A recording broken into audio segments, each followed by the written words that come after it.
Boa noite, de novo, a todos vocês. Sejam bem-vindos a mais uma palestra do nosso Aerospace Med.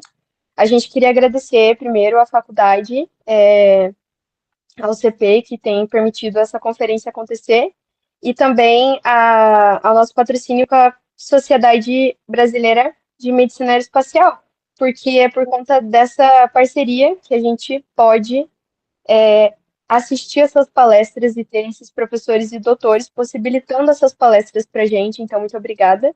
Obrigada a vocês por estarem aqui com a gente mais uma vez, os ligantes e a todos nós, acadêmicos, que estamos aqui. E queria apresentar hoje para vocês a nossa dissertante, a nossa palestrante da noite, que é a professora Puanã Queiroz. A professora vai trazer hoje um tema para a gente sobre a importância da segurança no voo para a tripulação e na aeronave de asa fixa e rotatória. Então, a gente vai ter esse tema de palestra hoje. E antes de apresentar a professora em si, eu queria dar só alguns avisos para vocês sobre a nossa palestra. Então, o nosso check-in ele vai ser enviado aqui nas nossas mensagens do chat a cada 10 e 20 minutos, tudo bem? Então, a gente vai estar enviando aqui, fiquem tranquilos. Não se preocupe com isso, a gente vai estar enviando dentro dessa rotação de minutos, tudo bem? E o nosso check-out vai ser ao final da aula. Então, no final da aula, a gente manda o check-out e o check-in vai ser enviado numa intercalagem de minutos, tá bom? Agora, sobre a professora que a gente tem o privilégio, inclusive, muito obrigada, professora, por ter aceitado Imagina, o convite eu que de estar agradeço. aqui com a gente. A professora ela é instrutora de APH, resgate e transporte aéreo, operadora tática em emergências médicas, atua em missões da Força Nacional desde 2012, atuação em saúde profissional por 12 anos, instrutora de APH para cursos na área de aviação. Então, a gente vai ter muita coisa para aprender hoje. Professora, inclusive, te convido, né? Se você quiser falar um pouquinho do seu trabalho, um pouco mais do seu currículo, fica à vontade. E eu passo a palavra para você. Muito obrigada, gente. Boa palestra para vocês. Tá, joia. Obrigada. Boa noite, pessoal. É meio estranho a gente falar sem conseguir ver os rostos, nem as janelinhas, porque eu estou com a tela aqui compartilhada e não consigo ver vocês, mas todo mundo está tá me vendo, né? Tudo certinho, né, gente? Só me confirma aí, André ou alguém. Doutora, só expande seu trabalho. Tá. O seu rosto não está aparecendo, professora. Só o seu Mas, trabalho. só o trabalho, mas é para aparecer o rosto? Pode? Pode. Não, mas é só para saber, porque eu não consigo ver nada daqui, Mas desse jeito com a a tela. gente consegue ver você perfeitamente. Ah, então tá, é isso que eu queria saber. Então vocês estão me vendo, não é isso?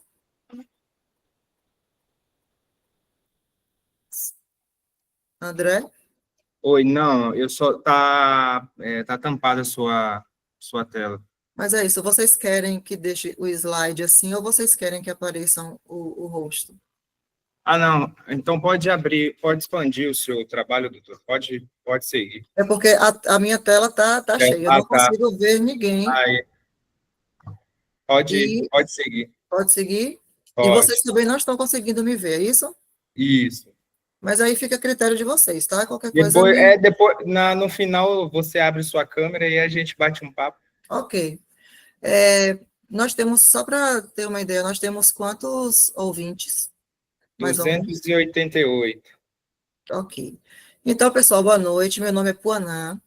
Nós falaremos hoje um pouquinho sobre, como já foi dito, né, a segurança de voo.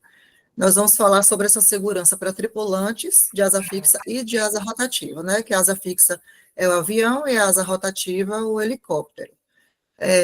Eu sou piloto e também na área de saúde, faço resgate e transporte aeromédico, sou instrutora também na área. Tem essa parte da parte tática também, que é uma coisa que sempre me atraiu muito, então fui também para essa formação do tático, fiquei trabalhando em duas unidades prisionais por 12 anos, coordenei toda a equipe de saúde por muitos anos, e depois de tudo, resolvi fazer medicina. Então, assim, embolei tudo, mas no final dá tudo certo. Vocês estão conseguindo ver o slide, né? Certinho? Só me sinaliza aí, por favor, gente, se está conseguindo ver o slide. Sim, estamos, prof. Pronto, então tudo certo. Vou começar, tá? Gente, na verdade, o que nós vamos fazer, o que eu vou fazer com vocês não é exatamente uma aula. Eu quero que a gente troque informações. Na verdade, vou passar algumas coisas para vocês e depois a gente conversa sobre o assunto. Não é exatamente uma aula, na verdade, são informações que eu acho que são importantes da gente ver e saber. Então, o que é essa segurança de voo, né? Primeiro, a gente pode dizer que é crucial. Vai envolver desde a preparação da aeronave e da equipe de saúde, obviamente, até o planejamento da rota. Antigamente, a gente fazia uma rota por mapa, né, manual. Hoje em dia, né, com tanta tecnologia, essa rota já é feita diretamente através de instrumento, então é mais fácil. E a monitorização contínua do paciente, que é importante durante todo o processo de voo. O paciente deve estar monitorado. Lembrando que o paciente, antes de voar, ele precisa estar estável.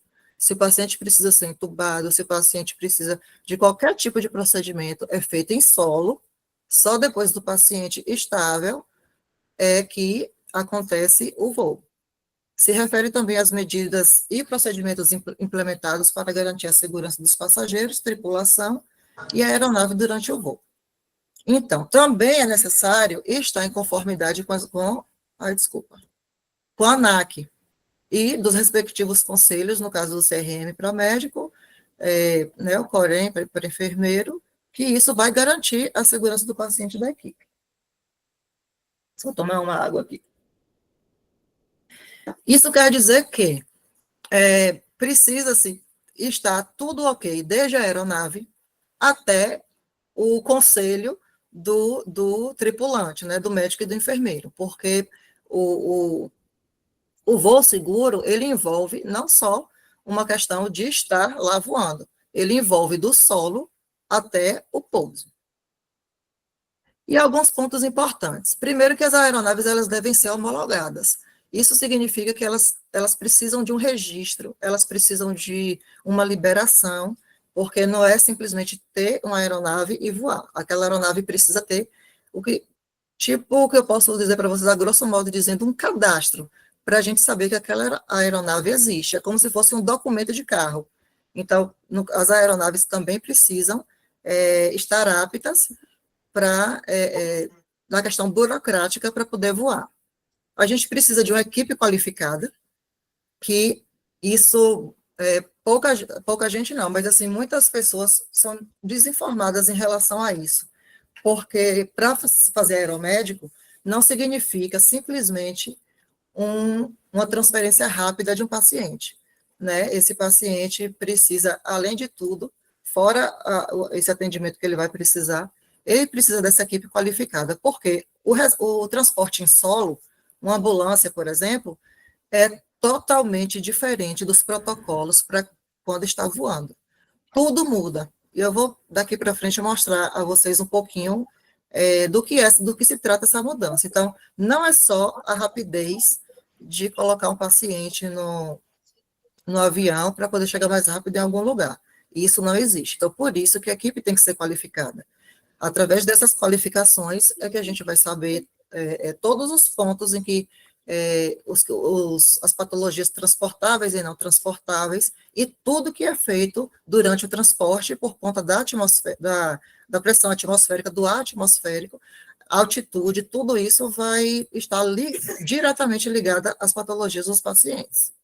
Se eu estiver falando muito rápido, viu, vocês podem sinalizar que eu dou uma freadinha aqui.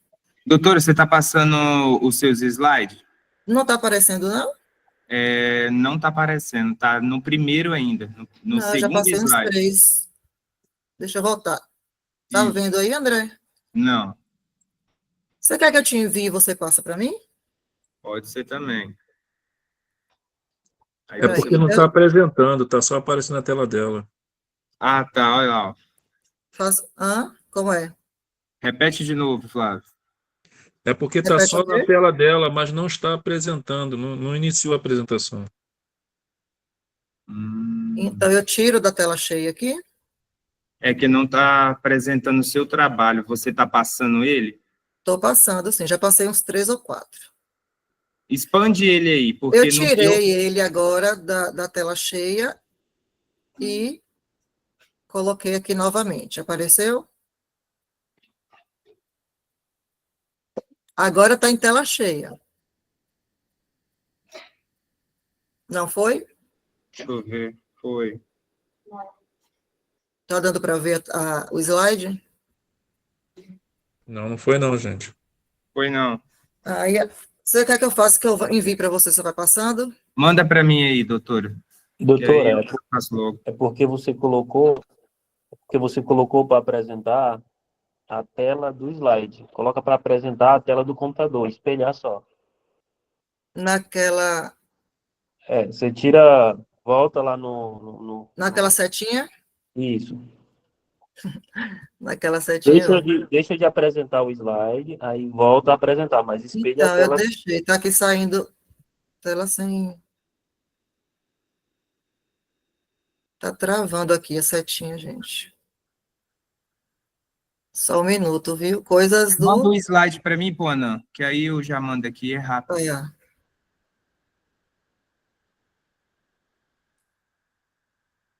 só um minuto, tá? Oi, doutora, o que aconteceu? Eu tô enviando aqui para André o slide, a aula. Mas por que não está conseguindo passar aí? Disse que não tá conseguindo. Mas o trabalho ele está aberto em tela cheia ou em janela? Eu abri em tela cheia, mas disse que não estava passando o slide. Certo. Para completar, tá travando aqui Então, alguma para coisa. abrir tem que ser em janela, porque em tela cheia só quando ele está no Drive, como eu te expliquei. Então, vocês estão vendo alguma imagem aí? A gente só consegue ver Agora, o slide dele parado. você está vendo meu slide parado? Eu nem estou com ele aberto Isso. aqui agora. Manda para mim, ô Poanã, que aí eu já Eu mando tô, aqui. tô fazendo isso aqui agora. Que aí eu mando para você. Você mandando para mim, eu consigo ver as janelinhas, né? Isso.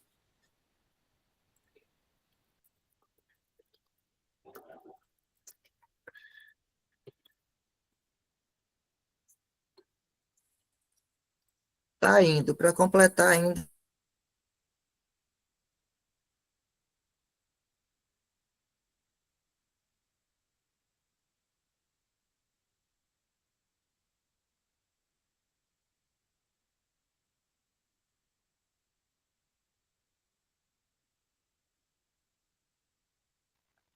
Pessoal, só um minutinho que a gente vai resolver essa questão do slide e já já a gente retoma, tudo bem?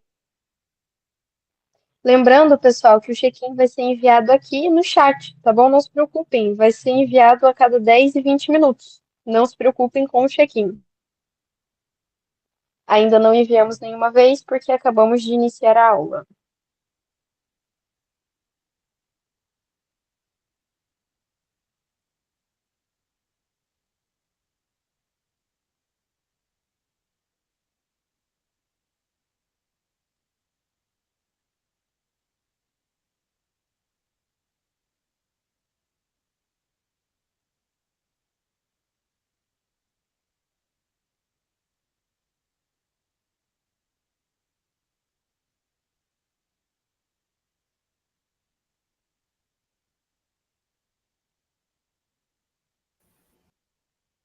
A gente caiu aqui, mas entrou novamente. Já enviei, André, para você. Não ficou, Estou não. pegando aqui, estou esperando aqui chegar. Já vou. Ah, tá indo agora. É porque houve alguma instabilidade aqui na internet. Pode ficar tranquilo. Eu acho até melhor você passar, que é tão estranho ficar lendo, falando, só vendo os slides. Pronto, já foi. Conseguiu? Já vou colocar aqui, calma aí.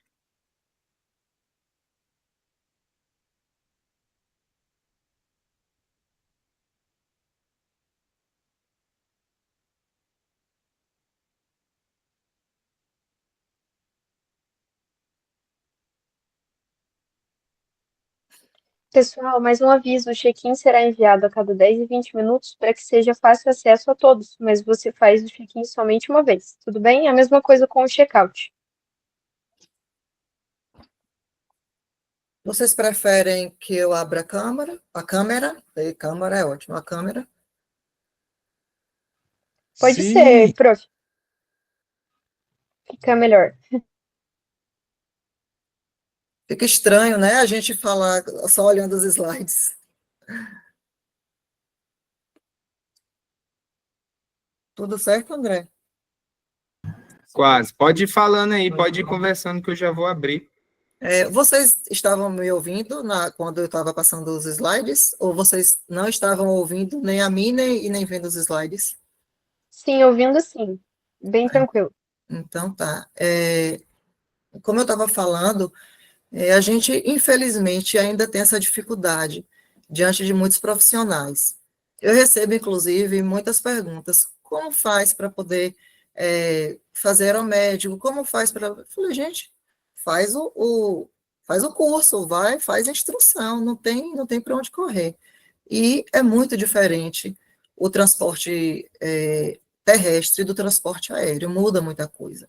Então, falar aqui, só dar um exemplo para vocês, só enquanto André consegue colocar aí. Por exemplo, por causa da altitude, obviamente, né, a camada atmosférica vai mudar muito, a questão de oxigênio, e, por exemplo, o ventilador, o paciente em altitude, o ventilador mecânico, a gente tem outros parâmetros. O cuff, a gente coloca água, porque, por conta da altitude,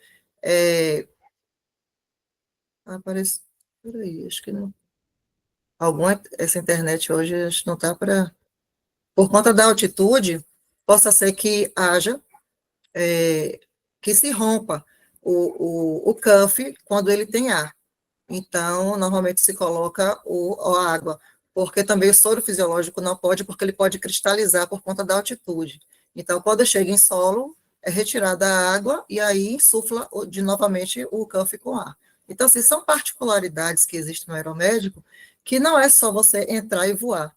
E é visto como um status, né? Fazer esse transporte aéreo. E não tem nada a ver, gente, com status. Realmente precisa de um esclarecimento, porque existem muitos mitos e muita falta de informação em relação a isso. E vamos hoje tentar desmistificar aí algumas coisas, conforme eu puder ajudar, né? Então, conseguiu, André? Deu certo?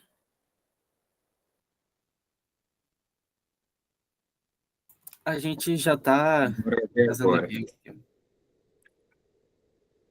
Pronto, pode passar, André, por favor. Pode ir.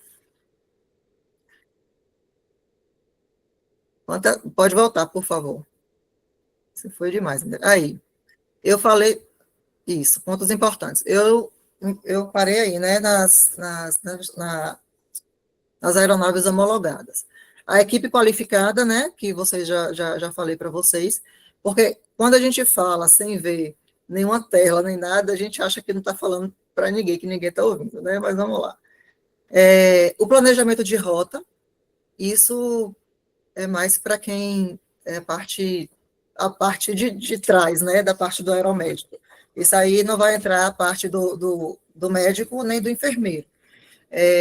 O planejamento de rota, obviamente, quem vai fazer o piloto, o copiloto, se tiver, dependendo do tamanho da aeronave, ainda tem isso. Se a aeronave for muito pequena, muito apertada, às vezes não dá nem para o copiloto. Então, a gente vai ver isso também um pouquinho mais para frente, a quantidade de tripulantes que a gente pode ter. Então, o piloto planeja aquela rota de tal cidade. Um exemplo, eu moro em Ilhéus, viu, gente? Na Bahia. Então, por exemplo, vai ser o voo vai sair de Ilhéus. Então, vai ter uma rota daqui, eu vou levar para Salvador esse paciente. Então, é feito todo um planejamento. O avião não sai do solo sem um planejamento. Existe toda essa questão por trás, e, assim, não é pouca coisa. A burocracia é grande. Então, por isso que eu falo para vocês, a gente precisa de desmistificar A questão do aeromédico, porque não é só entrar no avião e voar, é muita coisa. Tem algum, tem algum som aí, não tem? Tem alguém aí com o fone ligado. Tem alguma TV ligada aí. Monitoramento contínuo, né? Esse paciente precisa estar sendo monitorado durante o voo para que não haja nenhuma alteração. É feito tudo em solo, como eu já disse, justamente para não ter que atuar, principalmente de forma invasiva, ou se precisar, o paciente parar, precisar de um RCP em voo, é meio complicado. É meio não, gente, é muito complicado, principalmente se for em asa rotativa, né, em helicóptero. Então, assim, o paciente precisa estar sempre monitorado e vai voar depois que ele estiver estável. Eu digo estável em relação a todos os procedimentos que precisam ser feitos, tá? A comunicação. Tem que haver uma comunicação entre os tripulantes, no caso, o médico e o enfermeiro, com o piloto. Então, é o que a gente fala. Quando entra na aeronave, que se coloca o fone, principalmente no helicóptero, o ruído também é muito grande, não é para falar como foi a festa de ontem, não é para falar qual foi o almoço de hoje, porque isso tudo vai estar sendo ouvido por todos que estão na aeronave. Então, a gente precisa ter consciência de que vai usar a fonia quando houver necessidade de falar alguma coisa para o piloto, se precisar, se houver alguma alteração no quadro do paciente, a gente precisa tudo informar ao piloto. Então, tem que haver essa comunicação. Então, por isso que conversas aleatórias é uma coisa também que a gente tem que levar com seriedade, ok? E, obrigatoriamente, tem que se usar o fone por causa do ruído, como eu disse. Então, deve haver entre a equipe médica, a torre de controle, que aí vai ser entre o piloto e a torre, e a equipe do hospital de destino, né? Sempre está mantendo esse contato para saber se está chegando, se já tem a equipe preparada para receber o paciente e tudo mais. Qualquer dúvida, gente, podem sinalizar também, ok? Pode passar, André, por favor. Para essa comunicação, existe o que nós chamamos de alfabeto fonético da aviação. Vocês já devem ter reparado, né, que principalmente aviões de pequeno porte, eles têm um código, uma letra e normalmente uns números. Então, essa comunicação entre piloto e tripulante é feita também com esse alfabeto fonético. Daí, eu reforço mais uma vez a importância do transporte aeromédico ser levado a sério e não ser só um status. É necessário treinamento, é necessário especialização. Como que uma pessoa não faz uma especialização para fazer um transporte aéreo? Como que ela vai saber que existe um alfabeto fonético para comunicação interna entre os tripulantes? Então, mais uma vez frisando essa questão. E o alfabeto fonético é esse. Eu não vou falar um por um, para não demorar, isso aí, na verdade, é nível de conhecimento, tá? Então, a gente tem o A, que é o alfa, Bravo, Charlie, Delta, e por aí vai, até o Z. E, dessa forma, também a gente consegue identificar as aeronaves. Por exemplo, a simbologia lá, tem uma aeronave com A, D, Z. Então, A de alfa, D de delta, Z de Zulu. Então, a gente sabe que aquela aeronave, que é a forma como, por exemplo, o piloto vai falar com a torre. Alfa, delta, Zulu, e fala a numeração da aeronave. Então, automaticamente, ela já é identificada, né? Porque ela é homologada. Alguma dúvida aí? É só para vocês saberem mesmo essa questão do... Ó, eu já ia passando o slide aqui. Só para vocês saberem que existe essa comunicação. E sobre ainda qualificação, existem inúmeros treinamentos, e esses treinamentos precisam ser teóricos e práticos. E assim, não é um treinamento fácil também, viu, gente? Esse aqui é um treinamento que eu fiz com a Polícia Rodoviária Federal, não é um treinamento aberto, é o curso chamado CASA.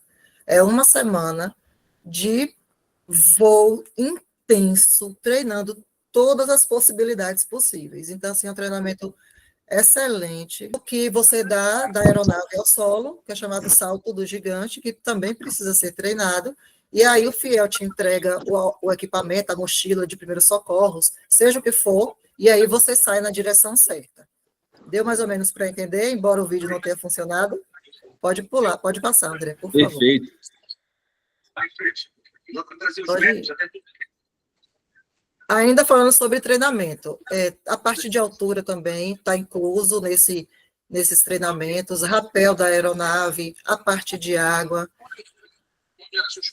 Esse aí também é um vídeo, André, se você puder passar, eu te enviei ele, o anterior, é um vídeo de nós amarrações, só para o pessoal ter noção, mais ou menos. Se você puder passar ele, esse. Não. Esse. É um vídeo. Eu te enviei. Nós amarrações, pessoal, é um treinamento também, faz parte do treinamento. Doutora, deixa eu falar aqui. Aí eu vou mandar no grupo para os meninos ver e você vai vendo. Eles vão olhando porque tá com dificuldade de só fazer esses download. Aí vai demorar muito. Aí Tá. pode ir seguindo que a gente vai passando. Deixa eu te falar, a gente vai conseguir passar, eu queria passar pelo menos o da cinetose. Você consegue? Aquele da cadeira girando? Eu vou ver aqui, eu te Eu te falo. mandei no WhatsApp, tenta Tá. abrir ele para mim. Tá, eu vou mandar. Qualquer coisa, eu abro aqui e mostro assim. Tá. Pode ser? O João já vai mandar. Pode Tá. ficar tranquilo. Pode passar o seu conteúdo. Ok, então, gente, nós amarrações, isso aí é um vídeo, vocês estão vendo esse slide, né? É necessário também, porque quando o tripulante, tem alguma TV ligada aí, quando o tripulante ele está na aeronave, principalmente no helicóptero, a gente precisa estar seguro, né? E para isso é necessário estar içado na aeronave, porque às vezes a porta da aeronave vai estar aberta por conta do espaço que é curto. A aeronave às vezes precisa ser projetada para fazer algum transporte, retirar algum banco, então, para poder a maca caber direitinho. Então, assim, tem algumas particularidades. E nós e amarrações está diretamente ligado a isso. Você precisa saber fazer os nós e as amarrações para a sua própria segurança, porque às vezes não tem quem vai fazer para você. Tem também a cadeirinha, que é a cadeirinha, né, que é a questão do rapel. Você precisa saber fazer sua cadeirinha.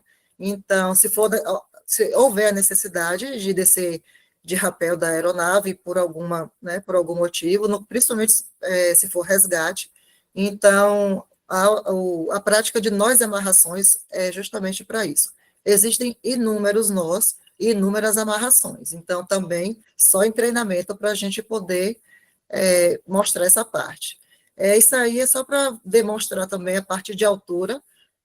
Do lado esquerdo, essa maca, o SCAD, na verdade, é o SCAD com o profissional, descendo com ela, o paciente no SCAD com o profissional, descendo de rapel também. Isso no caso de resgate, né? Se for o caso de descer de uma aeronave.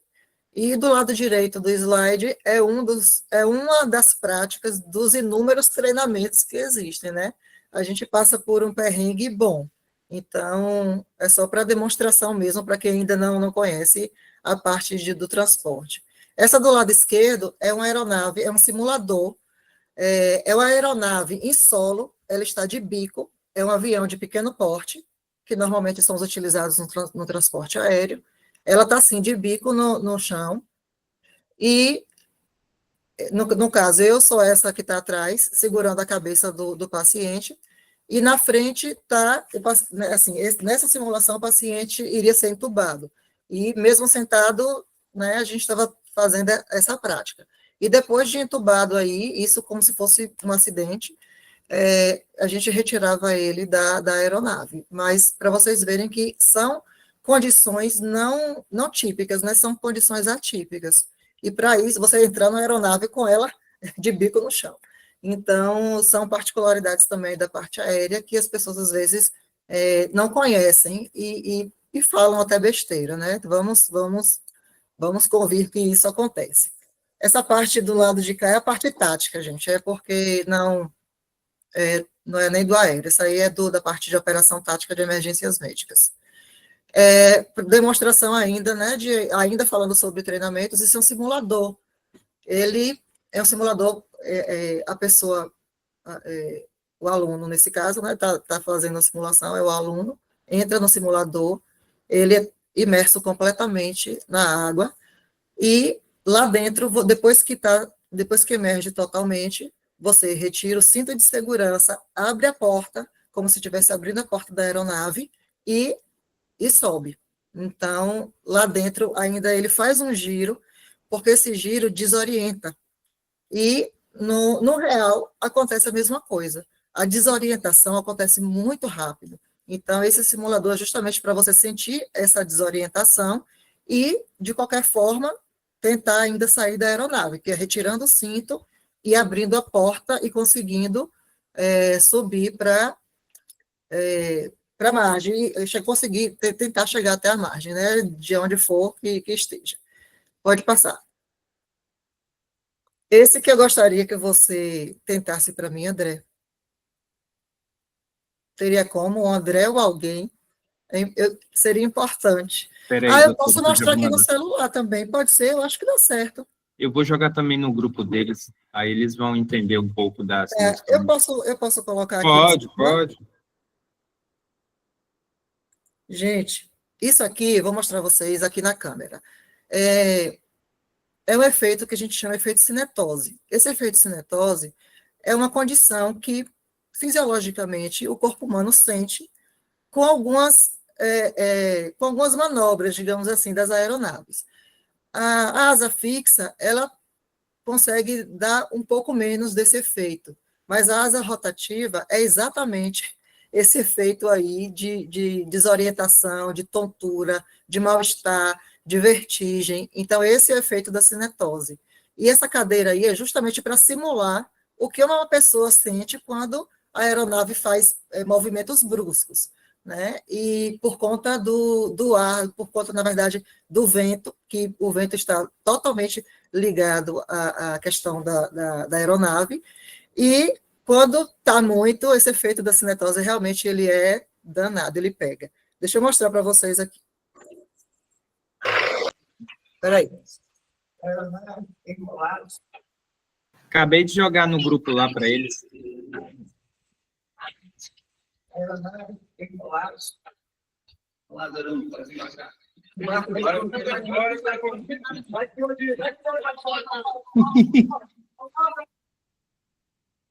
Deu para vocês verem mais ou menos?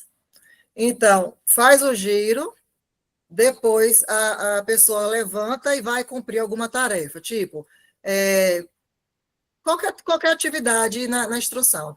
Levanta da cadeira e vai colocar uma bola no balde, vai colocar um colete de salva-vidas, né? Alguma tarefa. E acreditem, gente, acontece de simplesmente a pessoa desmoronar. Então, assim, chega a ser engraçado. Se não fosse trágico, seria engraçado, né? Mas, assim, homens enormes que fazem, acontecem na hora do efeito da cinetose, ninguém é ninguém. Então, como eu falei, chega a ser engraçado. Então, a pessoa sai da cadeira e vai fazer alguma coisa, mas a vertigem é de enlouquecer. Assim, eu, particularmente, é uma das coisas que eu mais sofro, porque eu detesto coisas que mexam na cabeça. Então, eu sofro demais com essa parte de cinetose no treinamento, porque na aeronave já não faz muita diferença, não. Pode passar, por favor. A hipotermia é um dos treinamentos que é necessário, porque isso também está ele tem uma portaria, acho que é a portaria 2048, se não me engano, do treinamento aéreo, onde tem que você ter X horas, né, de treinamento em água para poder você estar apto também. Aqui no Brasil, a gente tem temperaturas até razoáveis, né, de água. Então, mas de qualquer forma, tem lugares mesmo, a terra de André, Minas Gerais, tinha um lugar, tinha um lugar lá, um centro de treinamento, onde a gente fazia esses treinamentos, que a cidade era gelada até no verão. E a água, a gente conseguia ser daquele, assim, não sei nem palavras descrever. Então, dentro desse treinamento de água, o aluno passa muitas horas, né, na água, acontece de haver alguma desorientação. É tipo 2 dias na água, sem É, sair. exatamente. E assim, quem quiser que lute para sobreviver. Mas assim, o que acontece? Vou até falar um detalhe aqui para vocês, mas isso não é brincadeira, viu? Mas é porque tem algumas atividades que a gente faz, e uma das coisas na parte de hipotermia é fazer xixi na água, porque a urina ela vai sair quente, e aí consegue, de alguma forma, dar um pouco de conforto ao corpo que está há horas ali. Então, quem é mais gordinho, né, tem mais tecido adiposo, consegue um pouco segurar mais. Quem é bem magrinho, sofre ainda um pouquinho mais. Então, principalmente se a região for mais fria, como esse lugar que eu falei para vocês, em Itabirito, é muito gelado. Então, depois de horas, acontece da pessoa realmente desorientar. Já tivemos um caso de um aluno, inclusive ele era muito bom, um aluno se destacava bastante em muitas coisas. E aí, na parte da água, claro que é tudo sob supervisão. E aí, todo mundo é um número, né? Lá ninguém tem nome. Nos treinamentos táticos, na parte aérea, todo mundo é um número. E aí, eles iam fazendo a contagem, né? Aí, vamos abrir contagem. Aí eles falam 01, 02, 03. E aí é dessa forma também que vai controlando um pouco o nível de consciência de cada um. Às vezes pergunta o nome, às vezes pergunta a cidade onde mora, porque acontece de desorientar. E, se eu não me engano, era o número 21. Na hora que abriu a contagem, aí falou 20. Na hora que falou assim, 21. Aí deu uma desorientada e tiramos ele da água, a gente leva para o aquecimento, e aí ele, assim, se tiver bem, ele volta. Caso contrário, ele é retirado àquele momento do treinamento. Mas é mais ou menos isso que acontece no teste de hipotermia. Também, sim. E é o que eu falo, o treinamento aéreo, gente, não é fácil. Eu bato nessa tecla o tempo todo, porque, mais uma vez, não é só voar. Vamos lá, pode passar. Então, ainda falando sobre aqueles pontos que eu falei no início, que eu iniciei, a gente precisa dos equipamentos de segurança, né? Tanto na asa fixa quanto na asa rotativa, como os cintos de segurança, os fones, os EPIs também, dos profissionais novos, né? Isso é óbvio. A manutenção preventiva e corretiva. A aeronave, ela precisa de correção não só, de prevenção não só corretiva, não só de consertar alguma coisa que está quebrada, mas também fazer revisões, justamente para prevenir alguma coisa, porque a aeronave ela não pode sair de solo a gente achando, não existe achismo na aviação, a gente precisa atuar de forma responsável, manter um checklist impecável. As pessoas, por exemplo, no SAMU, quando chegam, não vai fazer um checklist da ambulância, pronto, a aeronave também existe esse checklist, não só dos equipamentos, quanto da própria aeronave. Inclusive, é necessário uma vistoria periódica, né, do equipamento, realizada em intervalos pré-determinados, e a vistoria especial, que ela é realizada após a ocorrência de um acidente. Então, essa vistoria acontece como prevenção e também, caso aconteça alguma coisa, para corrigir e também ponderar, né, deixar ela apropriada para um próximo voo. Pode passar.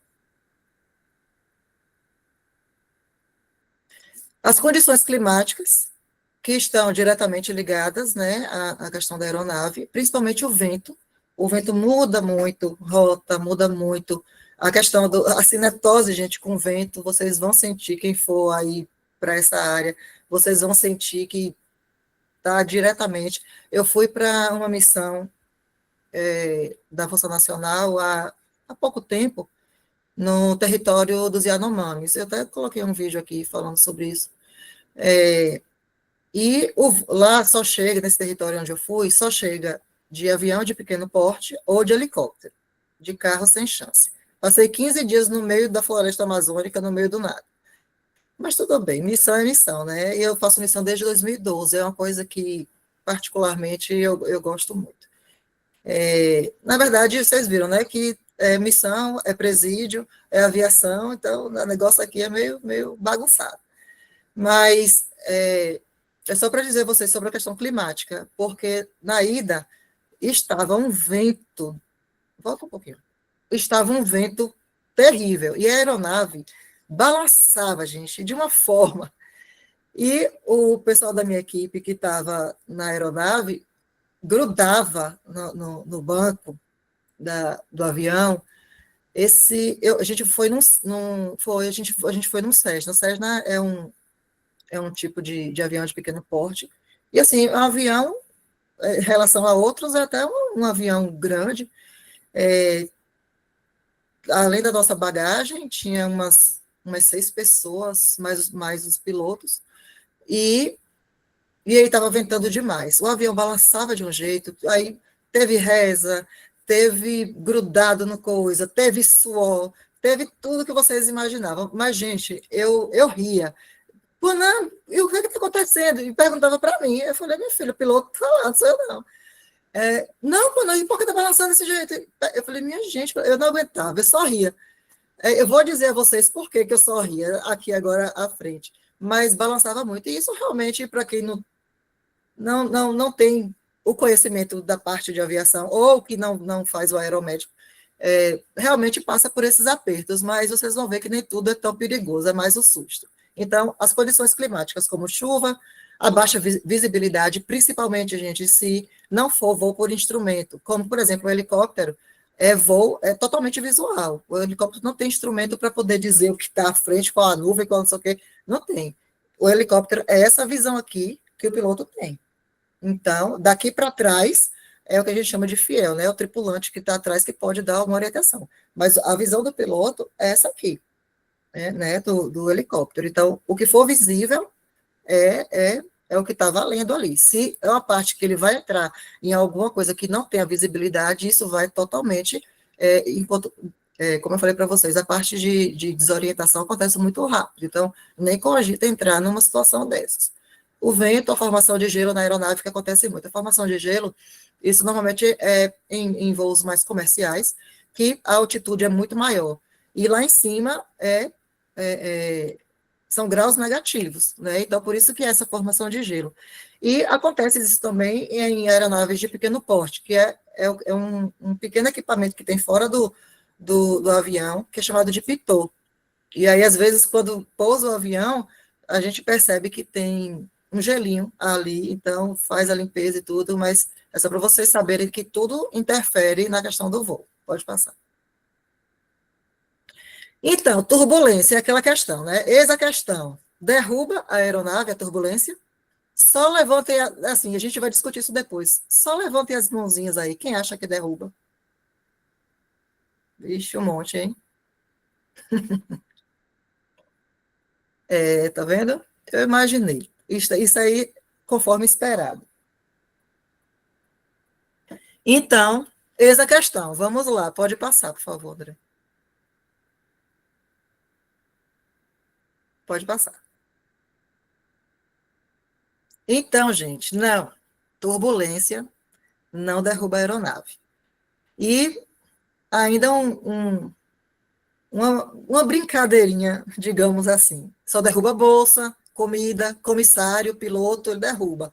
Aí sim ele pode derrubar o avião. Se derrubar o piloto, danou-se, né? Porque sem o piloto, o avião pode cair. Mas fora isso, ele vai derrubar outras coisas. Mas o avião, a turbulência não vai derrubar. Pode passar.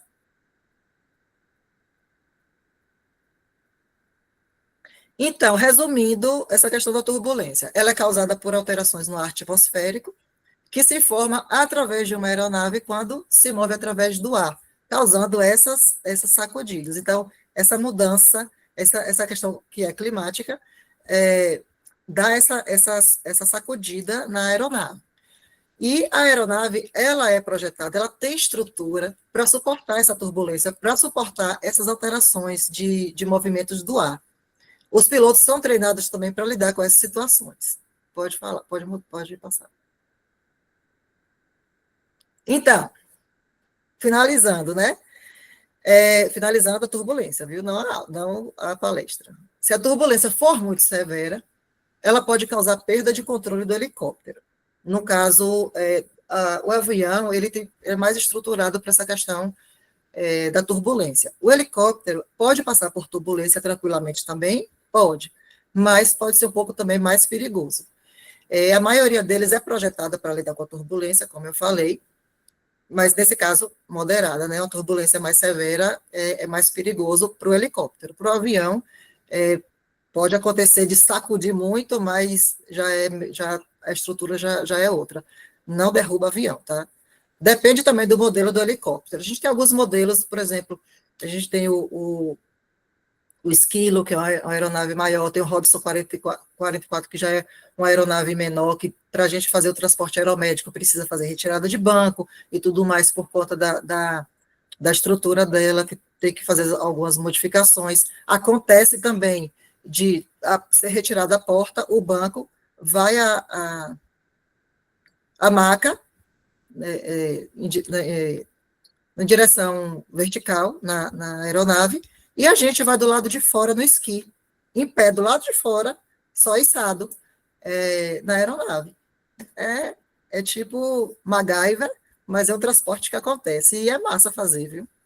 Então, a combinação do projeto robusto, que a aeronave tem, o treinamento adequado, sempre, né, gente? O treinamento tanto de equipe quanto de pilotos, e também, obviamente, a velha experiência, que vai contar como aquele filme. Como chama o filme, gente? Me lembra aí, alguém que está com o microfone, do pouso no rio, na lagoa. Pronto, acho que vocês já devem ter visto. Mas a experiência ali foi total, né? Então, é mais ou menos por esse lado.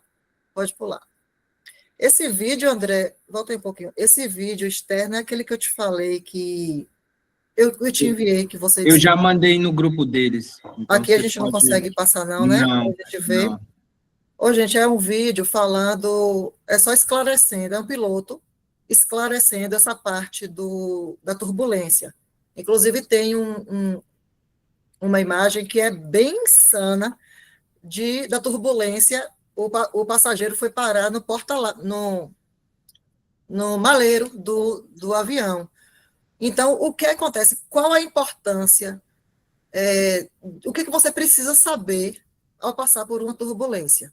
Somente colocar o cinto de segurança e ficar quietinho. Mais nada. Então, coloca o cinto e espera a turbulência passar. Pode durar 30 segundos, pode durar 5 minutos, isso aí a gente não tem como exatamente prever, embora haja uma previsão, sim, quando é uma aeronave por instrumento, mas ela pode variar. Então, essa variação aí é só você ficar quietinho na sua poltrona e esperar passar. Não tem outra coisa para fazer em turbulência. É uma das perguntas que eu recebo muito bem, inclusive hoje no Instagram até alguém me perguntou na caixinha de perguntas sobre isso.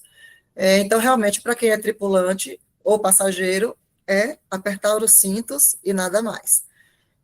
No caso dos pilotos, é a questão da experiência e saber como lidar.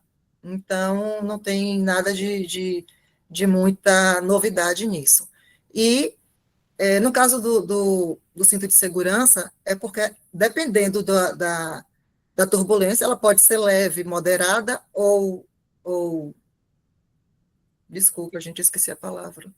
Leve, moderada ou pronto. Imagina que seja uma coisa mais grave do que moderada, que balance mais do que a moderada. Fugiu a palavra da cabeça. Então, dependendo do tipo da turbulência, pode balançar mais ou menos. Então, acontece, inclusive, do maleiro abrir, cair mala, e o passageiro, se ele não tiver devidamente com o cinto justo, ele pode balançar muito e bater a cabeça no teto do avião, ou se deslocar da poltrona dele e cair em cima de outra pessoa. Isso acontece. Então, por isso, a importância de estar com o cinto o tempo inteiro. Tem gente que entra no avião, coloca o cinto na hora que a tripulação pede para colocar o cinto para decolar, e depois que está em voo de horizonte, tira o cinto e está tudo bem. Não, gente, o cinto deve permanecer, porque qualquer turbulência vocês não vão saber. Quem vai ter ideia disso é o piloto, mas quem está como passageiro não vai saber. Então, a qualquer momento você pode se deparar com uma situação dessa, não dá tempo de colocar o cinto, porque vai sacudir tanto. Então, pode acontecer realmente um acidente com quem está sem cinto. Então, o agravamento da turbulência é em relação a essa segurança aí, da pessoa não estar com cinto de segurança e, por conta disso, tomar um tombo, uma pancada, cair em cima de alguém, aí sim. Mas, fora isso, não tem outra questão de risco, tá bom? E, só esclarecendo aqui, em relação a resgate e transporte aeromédico. A gente fala de resgate e transporte aeromédico, mais uma vez falando, as pessoas não sabem ou não têm ideia de que são coisas diferentes. Resgate é uma coisa, resgate aeromédico é uma coisa, transporte aeromédico é outra coisa. Por isso que, às vezes, quando a gente vai até fazer alguma apresentação, a gente fala, não, a gente vai falar sobre transporte e resgate aeromédico. Parece que está até estendendo o nome, né? Mas não é isso, não é, porque são coisas realmente diferentes. Então, só resumindo aqui, tem várias outras questões, mas só a nível de conhecimento, como está falando, o resgate é a retirada de uma pessoa de um local que esteja lhe oferecendo algum perigo, como acidentes, explosões, afogamentos, catástrofes, desastres. É igual catástrofe e desastre. Existem diferenças entre catástrofes e desastres. Algumas pessoas também ainda não compreendem isso. Eu falo porque eu passo por muitas questões, assim, e as pessoas é uma das coisas que mais perguntam, essa questão dessas diferenças, e existem sim essas diferenças, tá? Então, o resgate é literalmente tirar a pessoa da zona de risco e levar para um local mais seguro, né? E o transporte aeromédico se trata da remoção da vítima para local onde ela possa ser atendida com segurança após esse resgate, né? Também ela é um interhospitalar, ou seja, o paciente esse transporte pode ser de um hospital para outro hospital, a remoção de pacientes de uma unidade hospitalar para outra com mais estrutura. Por exemplo, o paciente está num hospital que precisa. Oi? Falou comigo? Pode prosseguir, doutor. É porque eu pensei que você tivesse falado comigo. A remoção de. Me perdi. A questão dessa transferência de unidades. Pode estar precisando de algum procedimento, algum exame, alguma coisa, de um local com mais estrutura para poder fazer para atender essa necessidade, e aí pode-se haver essa transferência de um paciente de unidade para outro, para uma unidade de maior complexidade que consiga atender aquela necessidade. E é integrado também ao sistema de APH, ou seja, quem trabalha com atendimento pré-hospitalar é uma pessoa também que está apta para fazer o transporte aeromédico, porém, tem que ter o treinamento específico, né, do aéreo, não só o APH. Tem que ser o APH mais o aéreo. Então, é integrado ao sistema de APH e a Central de Regulação Médica de Urgências da região, porque isso, gente, pode ser feito, sim, pelo SUS, tá? Não acontece resgate e transporte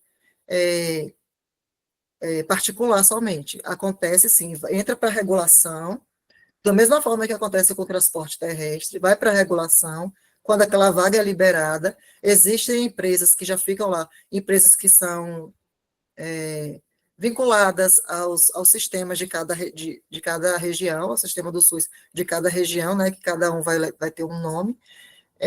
Então, eles têm esse pacto, digamos assim, e aí, através dessa regulação, pode acontecer, sim, essa transferência. Muita gente também acha que quem faz transporte aéreo é rico.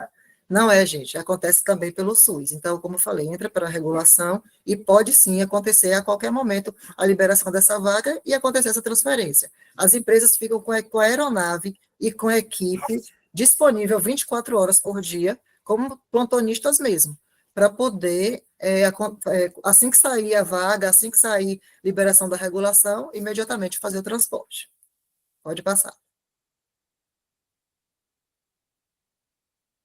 Sobre fisiologia do voo, só para também citar algumas coisas para vocês. Gente, O que eu estou falando aqui para vocês, assim, de forma até meio corrida, não é uma aula, tá?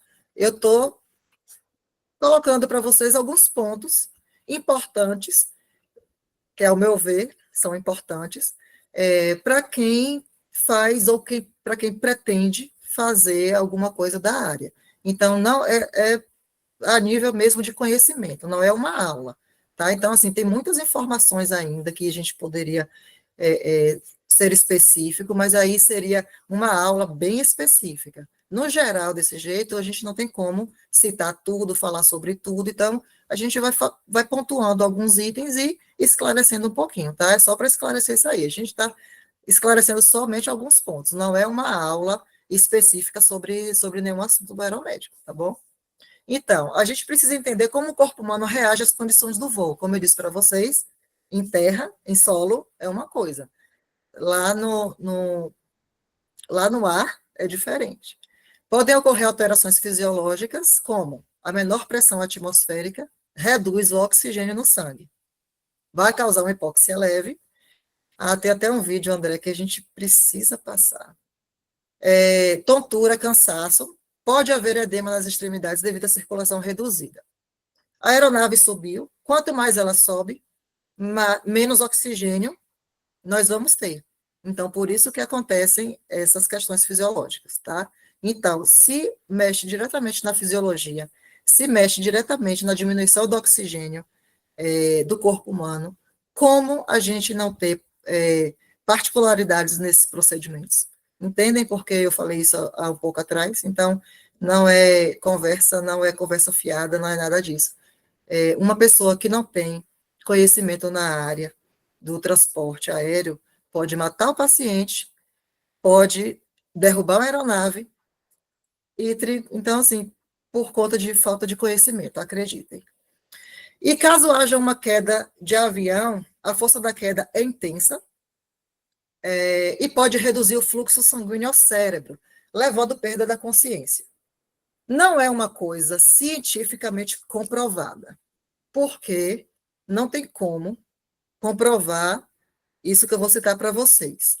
Mas entende-se, alguns estudiosos, algumas literaturas, inclusive, falam sobre essa questão das quedas dos aviões, das pessoas que são vítimas de quedas de aviões. Por conta dessa queda brusca, como eu falei para vocês, há uma diminuição severa na questão do oxigênio, quando ele vai atingindo altitudes grandes. Quando há uma queda brusca, severa, como é a queda de um avião, como está falando no slide, pode reduzir esse fluxo sanguíneo do cérebro e a pessoa ficar inconsciente. Então, há essa pergunta: quando o avião cai, quando acontece realmente um acidente aéreo, as pessoas sentem o impacto? Até uma coisa até para vocês pensarem, a gente depois, no final, a gente discutir. As pessoas que sofrem esse acidente, sofrem esse impacto no solo, sofrem essa dor, gera esse sofrimento intenso, como a gente imagina que seja. Então, como eu falei para vocês, cientificamente falando, não tem como a gente assim, haver uma comprovação, porque ninguém não tem como passar por isso para depois escrever sobre isso, né, literalmente falando. Mas é um caso a se pensar. Se realmente acontece essa diminuição brusca, acontece essa perda de consciência, subtende-se que quando o avião choca ao solo, a pessoa já esteja inconsciente, não sentindo aquele impacto tão brusco, tão que a gente imagina que seja tão sofrido, né? Então, é caso a se pensar. Pode passar.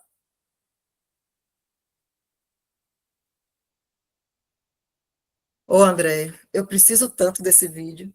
Já mandei lá no grupo. Eu posso passar um pouquinho, como eu falei? Pode. Gente, eu vou mostrar para vocês, porque eu só gostaria de discutir uma besteira com vocês sobre esse vídeo.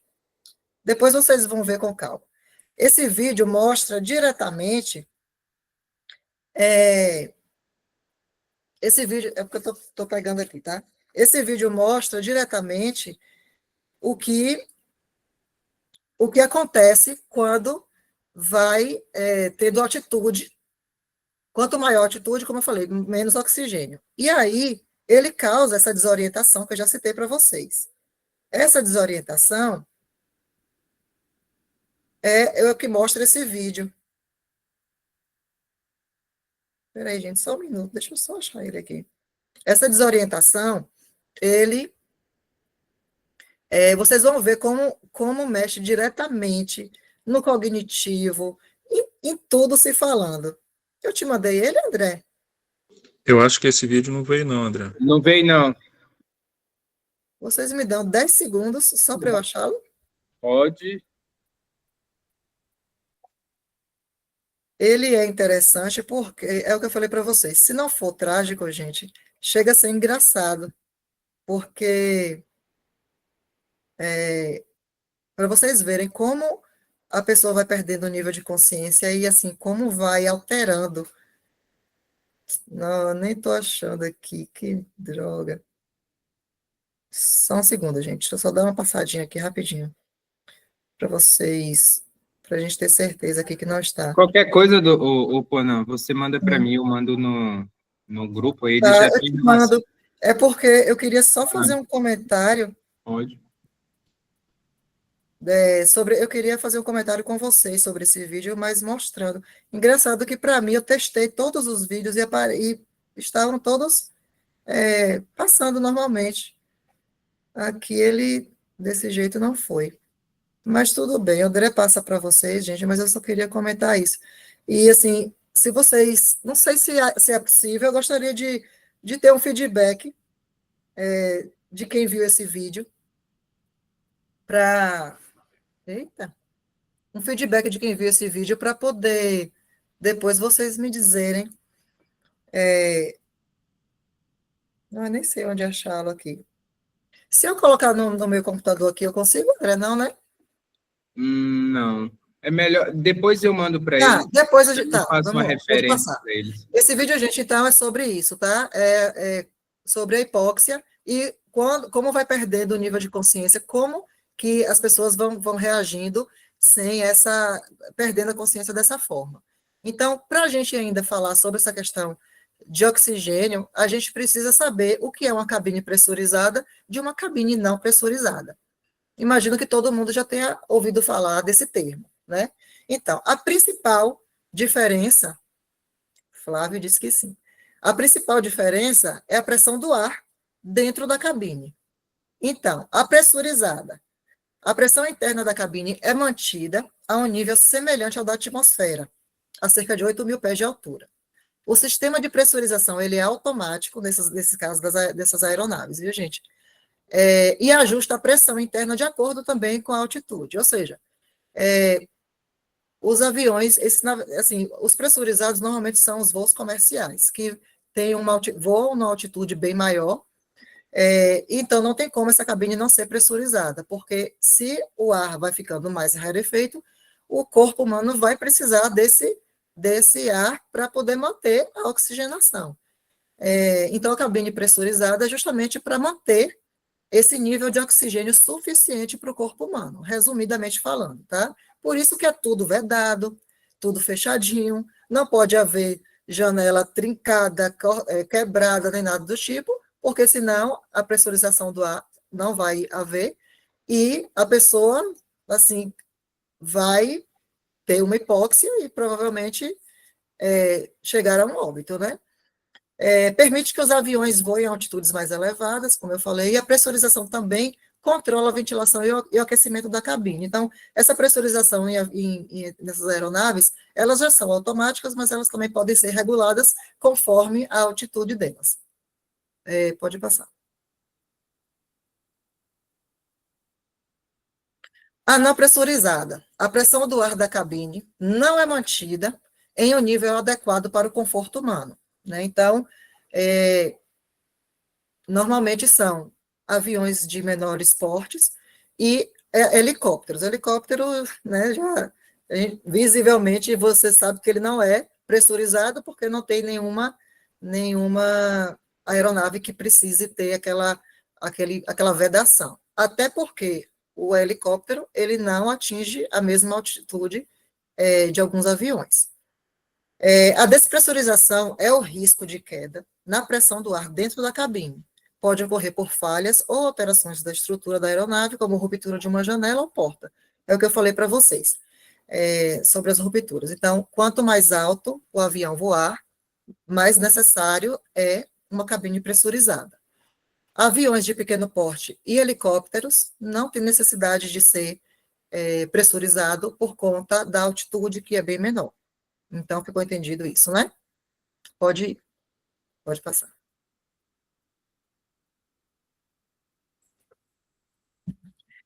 E quando a gente fala de altitude, pode-se haver essa curiosidade sobre como essa altitude. Quando eu falo em altitude, eu quero dizer quantos metros, quando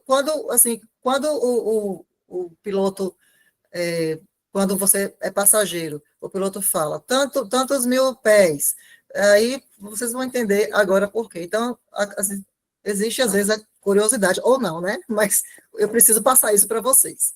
Então, essa conversão da altitude. 10 mil pés é igual a 3.048 metros. A altitude do cruzeiro varia. Esse de cruzeiro, gente, quando eu falo, é uma altitude de voo comercial, e quando eu falo em voo de cruzeiro, é o avião, depois que decolou, atingiu uma altitude, e ali ele mantém aquela altitude. Isso é o que nós chamamos de voo de cruzeiro. Ele varia de 36 mil a 40 mil pés, ou seja, de 10 a 12 mil metros de altura.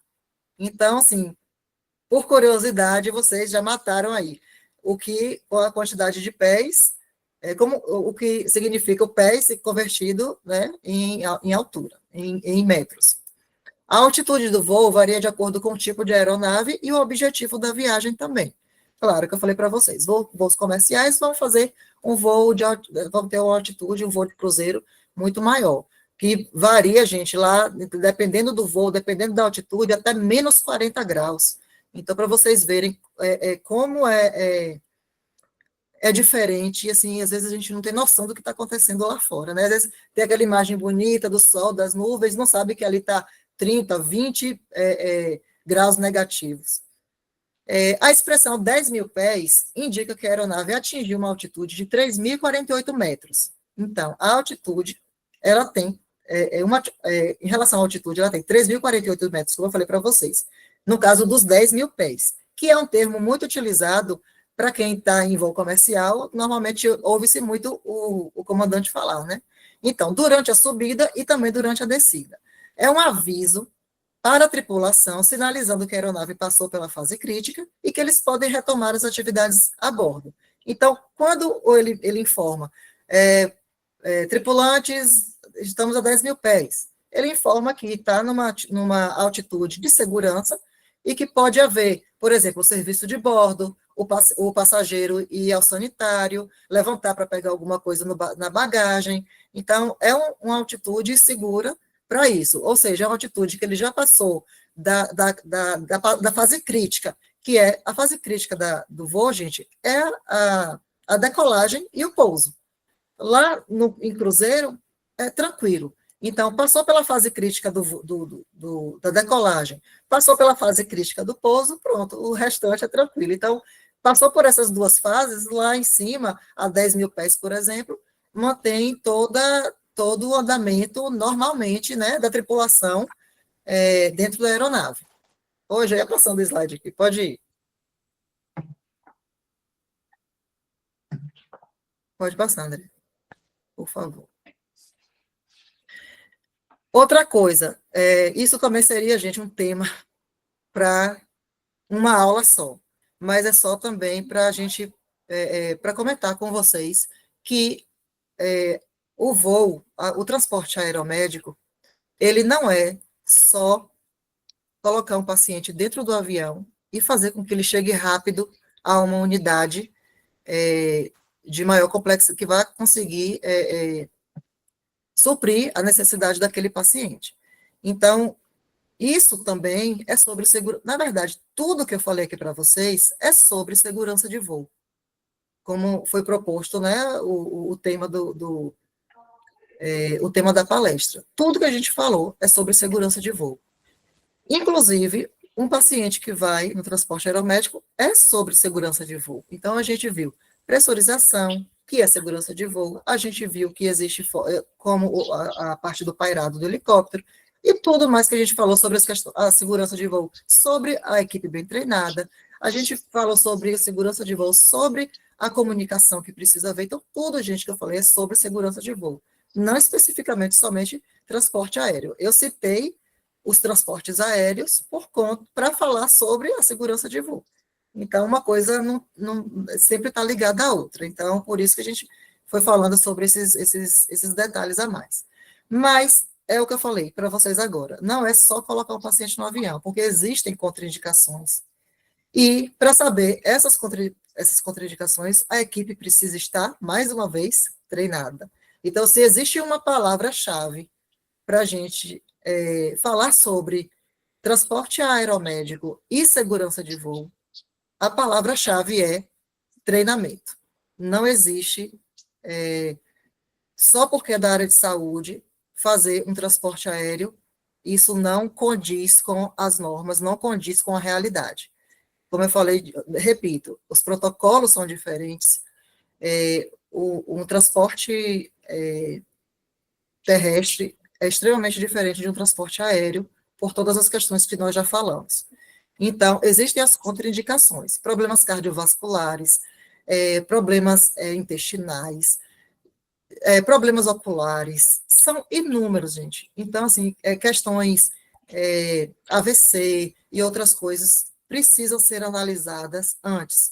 Algumas cirurgias não podem logo passar por um voo, elas precisam esperar alguns dias por algumas questões de cicatrização, outras, quando a patologia é exposta a uma escassez de oxigênio, a uma questão atmosférica, ele lida diretamente com essa patologia, então isso vai muito de encontro, e o paciente, ou você agrava o que o paciente já tinha, ou você pode levar o paciente a óbito. Então, precisa desse conhecimento e desse treinamento.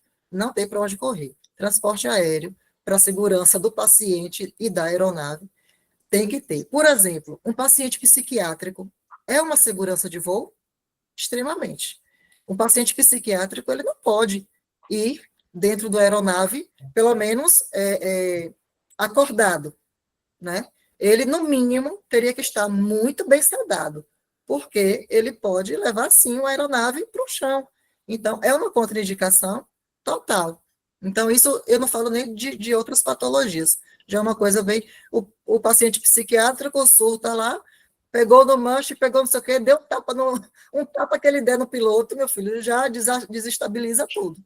Então, assim, não tem como você conter, por exemplo, um paciente psiquiátrico durante um voo, principalmente se for no helicóptero, que é, digamos, mais sensível, e tudo, e equipamentos, a parte do painel da aeronave, com todos os instrumentos, muito de mais fácil acesso, então, isso pode levar uma aeronave ao chão assim, então, é complicado. Então, assim, existem muitas contraindicações que são necessárias saber antes de qualquer transporte, e precisam ser analisados antes. Acontece, inclusive, de algum médico não ter conhecimento da área e solicita um transporte aéreo para o paciente. Eu já vi muito isso acontecer. Quando chega o paciente, a ambulância leva até o aeroporto, chega lá, a aeronave está esperando. Quando chega lá, o médico que ainda tem isso, o médico do transporte aéreo vai fazer a avaliação dele no paciente. Acontece do paciente não ter indicação de voo por conta da patologia dele e ele voltar para a unidade a unidade que ele já estava internado. Então, tem que ter essa noção, porque vocês verem aí que existe essa incompatibilidade ainda dessa questão do conhecimento aéreo. Não é que o médico ele seja incompetente, mas ele precisa saber, a parte aérea tem essas particularidades. Vamos lá, pode passar. Ainda sobre segurança de voo. Vamos lá, pode passar. Esse aí é porque, gente, são os vídeos. Volta um pouquinho aí, por favor. Na verdade, aqui só falando como a área, por exemplo, para pouso do helicóptero, ela precisa ser uma área como esse campo está mostrando. Nem sempre isso vai acontecer.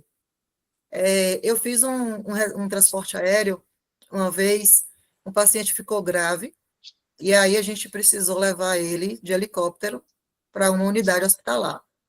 E aí nós fomos. Precisou, inclusive, fazer essa adaptação dos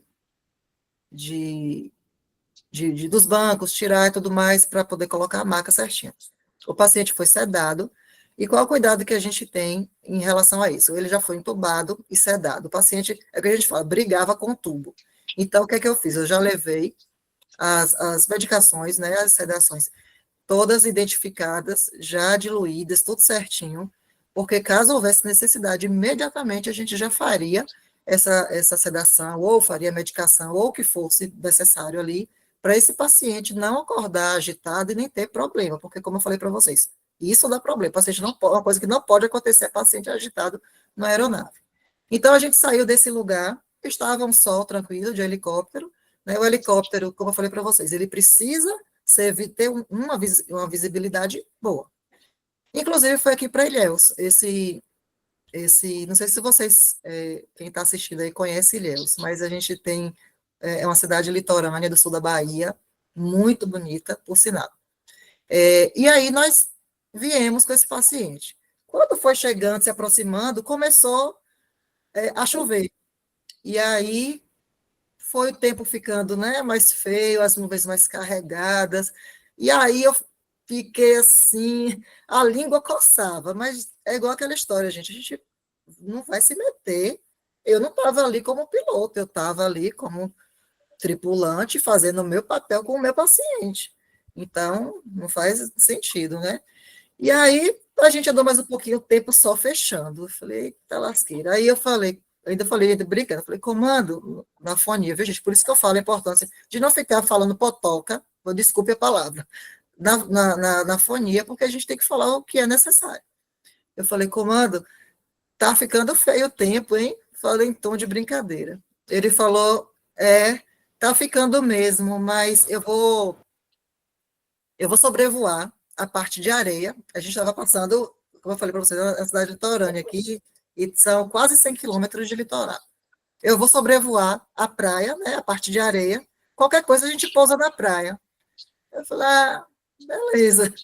Então, vocês verem que as adversidades acontecem. E outra coisa, se existir 0,00001% de acontecer alguma coisa, eu sempre falo isso para alguns alunos de algumas turmas de uns cursos aí.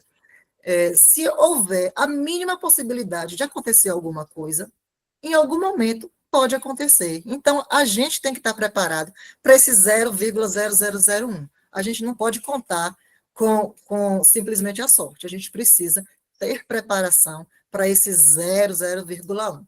Isso é uma dica de vida, assim, que se eu puder dar a vocês, eu darei, né?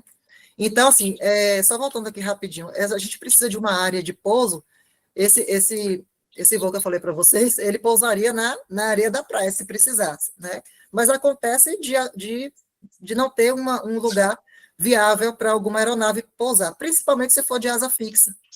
Então, esse lugar dos Yanomamis que eu fui, tem uma pista pequena, como eu falei para vocês, só chega de avião de pequeno porte e de helicóptero.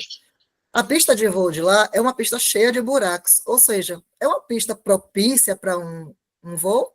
Não é. Segurança de voo existe? Mais ou menos. Então, é uma coisa assim mais complicada. Então, a gente vê que a gente vai passando por situações e observando e vivendo isso, né? Para a gente saber, e para eu estar aqui, por exemplo, agora falando para vocês sobre o que é segurança de voo. Mas, enfim, quando o helicóptero vai pousar, que a gente está em solo, tipo, esperando o helicóptero, por exemplo, só a nível de conhecimento. A gente faz uma vistoria daquele campo, por exemplo, né, como está mostrando a foto.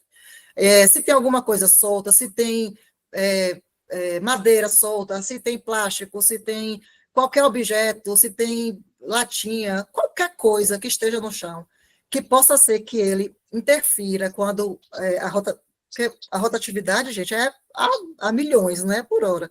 Então, causa um impacto muito grande em solo, e aquele impacto faz com que esse ar, ele automaticamente ele suba. Então, ele vai levando tudo que tiver solto. Tanto que quem está voando de helicóptero, os tripulantes, não pode ter nada solto, em bolso, em nada. Óculos, por exemplo, tem que ser óculos próprio para voo, com aquele elástico na cabeça, porque possa ser que o óculos solte e vá e pegue em algum equipamento, pegue em rotor, alguma coisa. Isso, gente, qualquer coisa leva uma aeronave ao chão. Então, isso realmente é muito grave. A gente acha que é uma besteira, mas não é. Então, a gente faz aquela vistoria, tira tudo, limpa tudo, para aí sim a aeronave pousar. Eu vou mostrar algumas situações à frente. Pode passar. Já estamos quase concluindo, tá? Eu não sei quanto tempo eu tenho, mas podem me cortarem aí, viu? Pode prosseguir, doutora. Pode passar o slide, por favor. Hã? Oi? Garfo aí, não? Pega os garfos. Não entendi. Foi comigo, gente? Pode Ou foi prosseguir, alguém? doutora, pode prosseguir. Ah, é porque alguém falando aí, não já foi, não sei se foi comigo.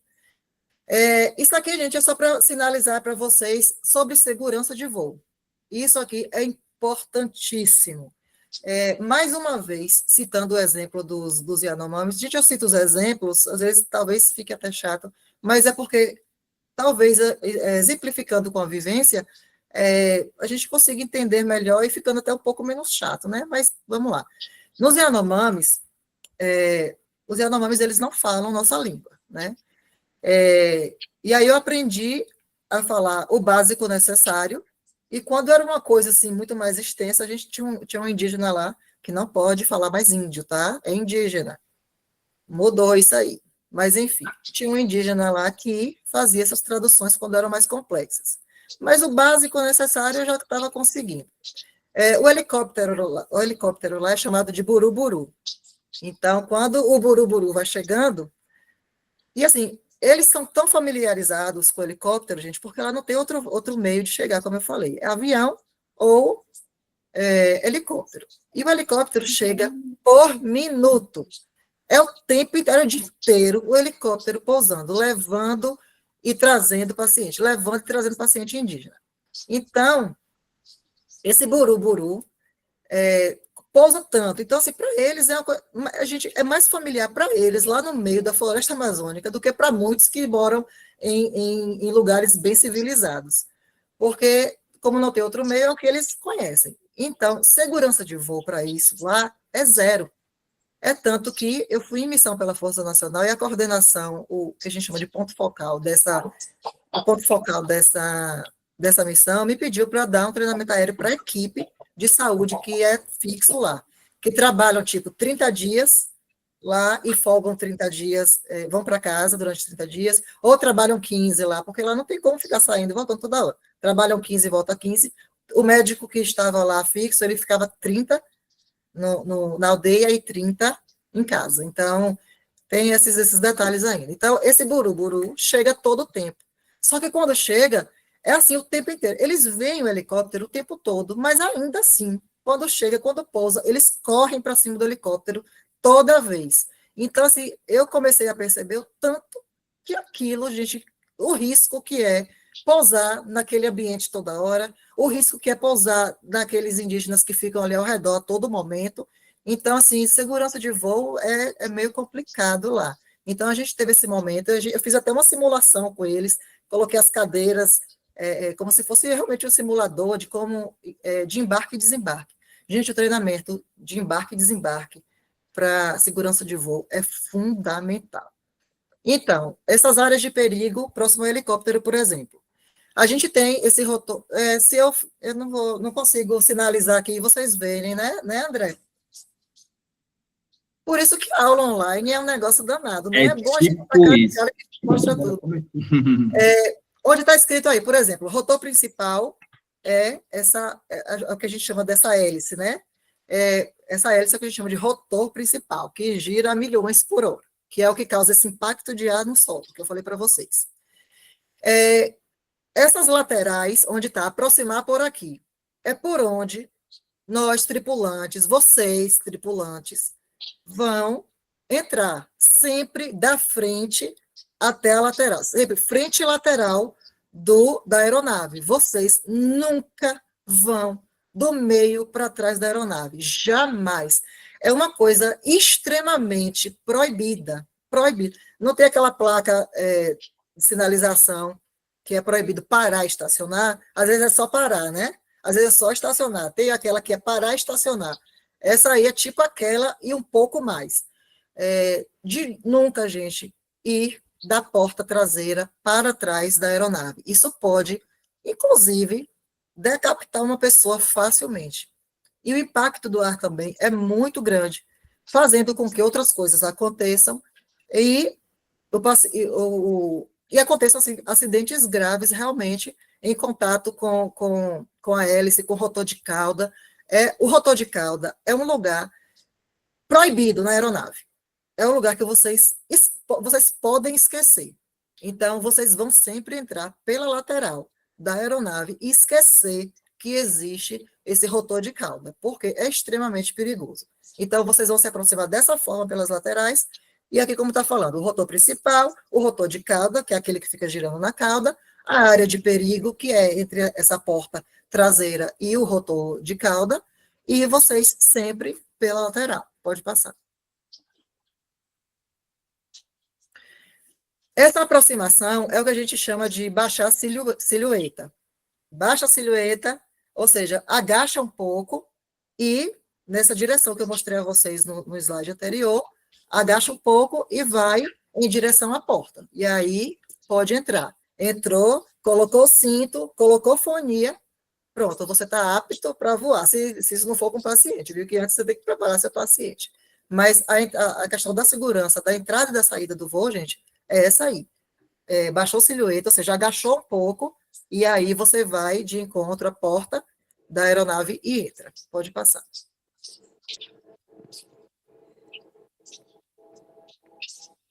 Como aproximar em terreno inclinado? É uma situação também mais complexa, porque se o ambiente for inclinado, como está mostrando na imagem, você, obviamente, vai ter um lugar que vai estar mais alto, um lugar mais baixo. Então, obviamente, novamente, a gente vai aproximar pelo lado que estiver mais baixo. Isso é quando acontece muito da aeronave não ter um lugar tão plano, né? Nem todos os casos, dependendo da situação, se for um resgate em um local de mais difícil acesso. Então, a gente tem que analisar a cena. E existem, acreditem, inúmeras cenas. E a gente tem que adequar o nosso embarque e o desembarque, a gente tem que adequar aquela cena. Então, para a segurança de todos, é necessário haver também esse conhecimento. Então, se o rotor principal ele está aqui, esse rotor pode decapitar uma pessoa, é claro que eu não vou descer pelo lado que está mais alto, eu vou pelo lado que está mais baixo. Então, isso aí é meio lógico. Mas é necessário falar e mostrar até para vocês perceberem o quanto que essa segurança de voo é necessária. Então, como aqui está falando, a área de perigo não aproximar, porque o rotor principal vai estar mais próximo da pessoa se ela descer ou subir por aquela parte mais alta. E a parte de baixo, não. Ele só vai baixar a silhueta, como eu falei para vocês, vai dar aquela agachada e entrar pelo lado mais do terreno mais baixo. Pode ir. Uma coisa aleatória, mas isso aqui também é um vídeo que eu ia mostrar para vocês de um... é porque, gente, eu vou mostrar aqui esse rapidinho, André, tá bom? Esse é super rapidinho. Só para mostrar a vocês aqui, só no coisa. Peraí. Eu já mandei no grupo já. Tá, é só para comentar uma coisa aqui. Ah, não, gente, é porque não apareceu. Peraí.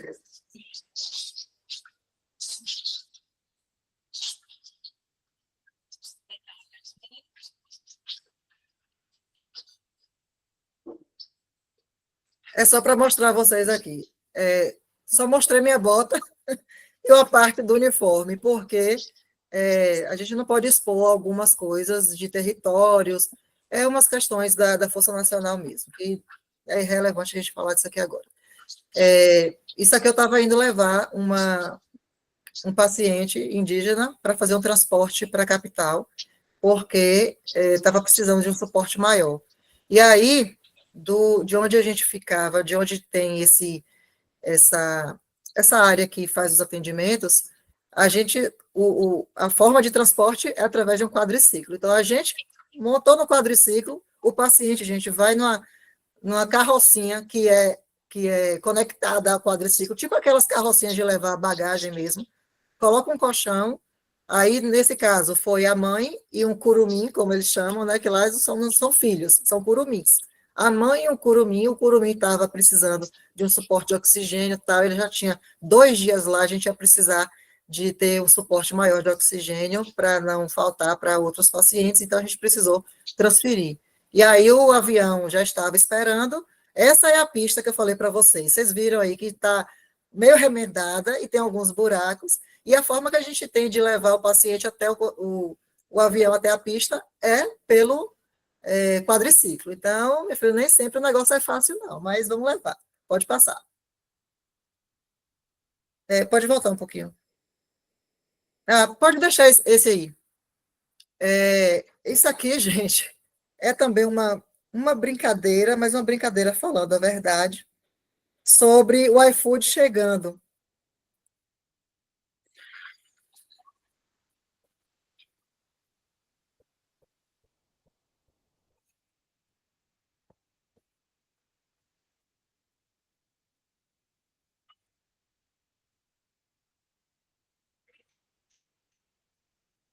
Só para vocês verem, isso aqui, vocês estão rindo, mas isso aqui é sério. Esse iFood aí, minha gente, é um iFood tão esperado, a gente fica tão feliz quando chega, porque todo mundo está dando risada, mas é o que eu já falei outras vezes, se não fosse trágico, seria cômico mesmo. Quando não dá para descer, não dá para pousar, ou quando é uma coisa rápida, ou quando é alguma coisa, por qualquer outro motivo, não pousou, ele é içado pela corda, algum equipamento, alguns alimentos, algumas coisas, alguns suprimentos que são necessários, ele iça por uma corda e na hora que chega na área, ele solta, cai no chão e a gente pega e parte no mundo. Então, esse iFood é bem, bem especial. Pode passar. E só para a gente... eu gosto, assim, eu já teria tantas coisas para falar para vocês, mas eu acho que já até cansei vocês. É muita informação, eu sei. Como eu falei, a gente precisa de pontos específicos, com tempo maior para a gente falar sobre isso, com mais calma, com mais objetividade, para que a gente consiga esclarecer. Então, eu pincelando dessa forma, como eu falei para vocês, talvez fique um pouco mais chato, né, prolongando e tudo mais, mas enfim, só era para fazer uma demonstração geral sobre a importância da segurança de voo, tanto para a tripulação quanto para a própria aeronave. Então, quando a gente fala de segurança de voo, a gente engloba todo mundo, piloto, copiloto, aeronave, médico, enfermeiro, ou seja, paciente e seja mais quem estiver tripulando.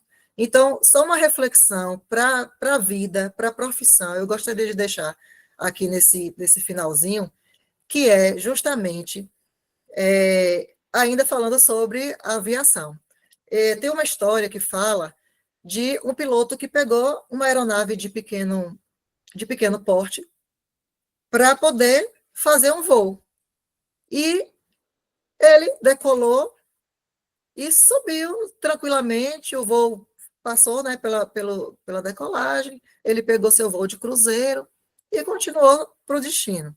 Logo ele percebeu que tinha um rato, era, na verdade, uma aeronave mais antiga, mas ele tinha do suporte dele de oxigênio e tudo mais que as aeronaves têm. E ele percebeu que nessa antiguidade dessa aeronave, tinha alguns cabos que ainda ficavam meio de fora e tudo mais, e ele percebeu que um deles estava sendo roendo por um rato. E era justamente o que ligava ao combustível dele. E aí, ele sozinho, como eu falei, uma aeronave de não grande porte, ele sozinho ficou, não tinha esse negócio de piloto automático e tudo mais, e aí ele, meu Deus, o que é que eu vou fazer? O rato roendo o cabo que ligava que estava ligado à questão do combustível da aeronave, e ele sem poder largar o manche e sem poder deixar a direção do avião. E aquele impasse, e logo deu um estalo nele de colocar o oxigênio dele, e ele começou a subir, subir, e aumentou a altitude, e como nós falamos aqui várias vezes, quanto mais a gente sobe, quanto mais aumenta a altitude do avião, menos oxigênio vai ter. Ele estava ali suprido com o dele, e aí, depois que ele subiu, o rato morreu de hipóxia, porque faltou oxigênio para ele. E ele estava suprido com o dele. Ou seja, levando para a nossa vida pessoal e nossa vida profissional, quando houver ratos na vida de vocês, só subam. Subam.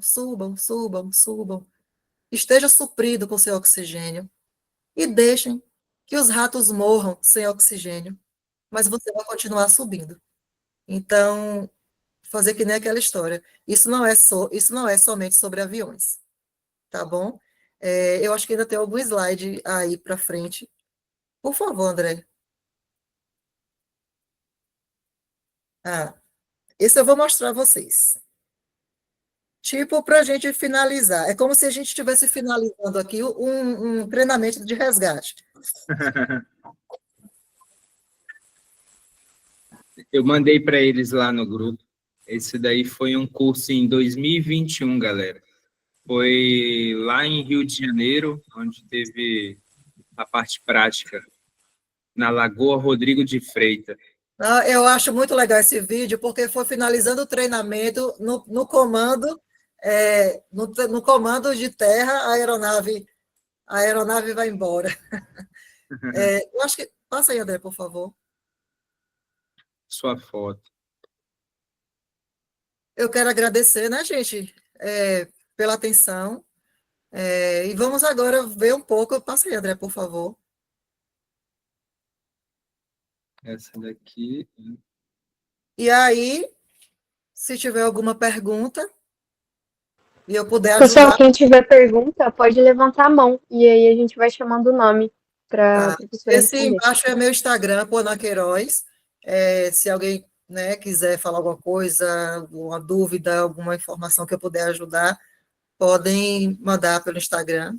E Pode posso deixar também meu WhatsApp depois por André, ele pode repassar para vocês, sem problema. Estou à disposição. Pode perguntar, gente.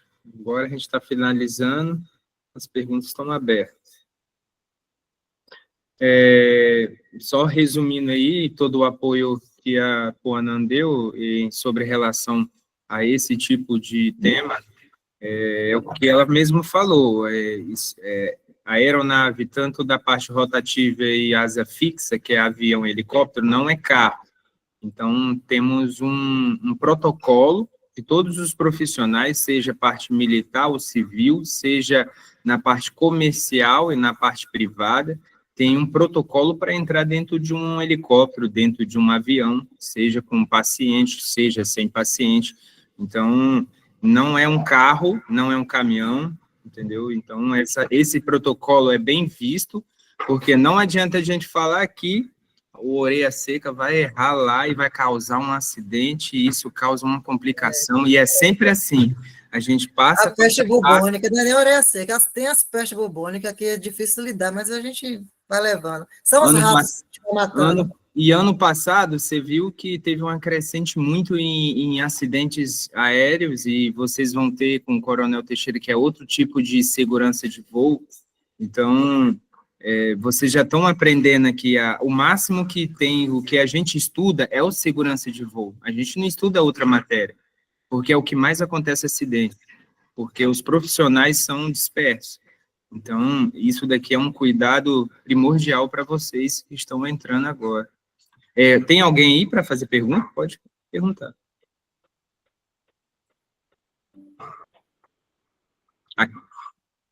Cleudilei. Pode falar. Pode falar.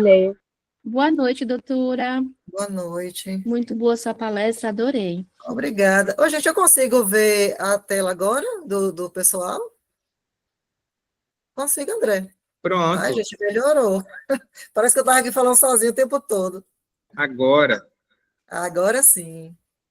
Tá, o Pode que eu falar, queria, pode. o que Pode eu quero lhe falar. perguntar é assim, me corrija se eu estiver errada, mas pelo que eu sei, a sua área é muito restrita, né? Tem mais homens. Como é que foi para uma mulher estar no seu lugar e conquistar tudo isso que você chegar onde você chegou? Como é que foi isso aí? Olha, minha mãe disse que era para eu ter nascido homem, na hora H veio a mulher. Para começar. Eu nunca, desde minha formação, eu comecei com letras, depois fui para enfermagem, depois parti para medicina. Eu nunca me vi naquela situação de sentar num posto de saúde. Gente, nada contra, tá? Eu falo isso somente por questão de afinidades mesmo. Cada um vai de encontro ao que gosta. E eu sempre gostei muito dessa parte tática. E aí eu parti para esses treinamentos do aéreo. Primeiro eu fui para o tático. Eu trabalhei 12 anos no presídio e aquilo me instigava. Inclusive, eu vou escrever um livro em breve, viu, sobre o presídio, porque são assuntos que fogem do entendimento humano, de verdade. Histórias Muita para contar. Nossa, assim, contando, parece que a gente está vivendo um filme, e eu tenho tudo tão nítido assim na cabeça, e eu tive que sair do presídio, só sair do presídio por conta da medicina, que eu não tive mais como conciliar. Mas, enfim, eu realmente é uma área, assim, é difícil a gente ver uma mulher que fala assim, não, eu quero ser piloto, da noite para o dia, como eu decidi. Então, e não só piloto, mas também a parte tática, né? A gente vê menos. Mas eu não absorvo muito essa questão do que vão pensar, vão dizer. Eu tenho essa, graças a Deus, eu tenho essa facilidade de não absorver isso, mas as pessoas estranham muito.